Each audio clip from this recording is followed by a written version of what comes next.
Night అంతా laptop ముంగటేసుకొని కూర్చుంటే headache కాకపోతే ఇంకేం వస్తుంది.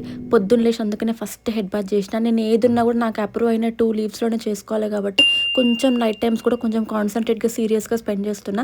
డిగ్రీలు చేసినాం కదా, ఎంబీఏ చేసినాం కదా, జాబ్ ఉంది కదా చాలని చెప్పి ఇది చేయకండి.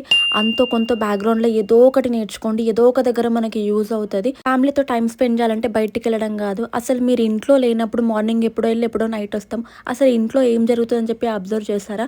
నేను ఇప్పుడు 2, 3 లీవ్స్ పెట్టడానికి మెయిన్ రీజన్ కూడా అదే.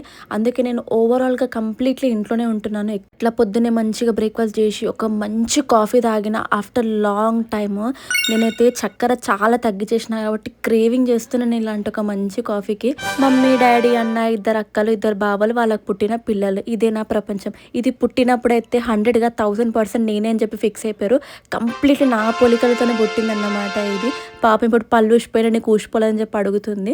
వీడు తెలుసు కదా మా అక్క కొడుకు టేడి. వీళ్ళకి కార్తీక పౌర్ణమి అని చెప్పి లీవ్ ఇచ్చిరంట. ఎంత గ్రేట్ అసలు. మా అక్కలతోని, మమ్మీతోని, వాళ్ళ పిల్లలతోని ముచ్చట్లు పెట్టుకుంటే నేను అసలు లంచే చేయలేదు. ఒక మంచి ఐస్ క్రీమ్ తిందాము అంటే ఆర్డర్ పెట్టినా. ఇది బాగుండే. క్యాడ్బరీస్ కూడా మంచి ఐస్ క్రీమ్స్ లాంచ్ చేస్తుంది అనిపించింది. మా అక్క పిల్లలు ఇంట్లో ఉన్నారు కాబట్టి పిన్ని ఫ్రెంచ్ ఫ్రైస్ కావాలి ఆర్డర్ పెట్టు అంటే లేదు నేనే చేస్తాను నేను.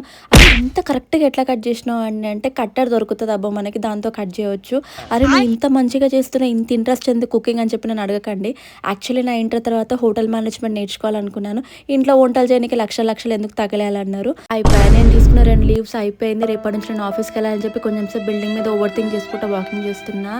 ఆహా! అసలు చందమామ ఎంత నిండుగా ఎంత బాగున్నాడు అసలు. నేనైతే పెద్ద ఫోటోగ్రాఫర్ అయిపోతా ఇలాంటివి నాకు అనిపిస్తే.